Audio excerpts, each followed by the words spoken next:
காசுனா வாங்க முடிச்சது கூட வரி வச்சு ராசுக்கு கொடுத்துருவா கட்டுறது யாரு அவன் தான் சாம்பார் அவன் யாரு ஒரு ஆள்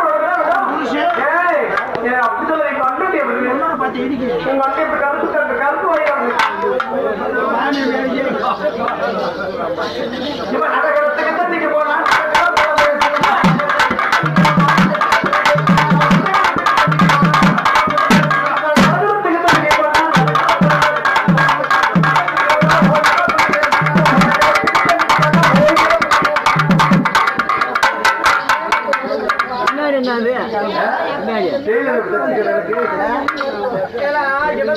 மாத்தி படுத்தாலும் சரி இவங்க பிரச்சனை ஓட்டுறது பிரச்சனை எந்த கவுத்து வச்சாலும் பொம்பளை போய் வராது நீ கிளவி கிளவிதே நான் பொம்பளை எல்லாம் அமைக்க முடியாது திருப்பி காட்டு நல்லா எடுப்போம்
இல்லையா கிளவி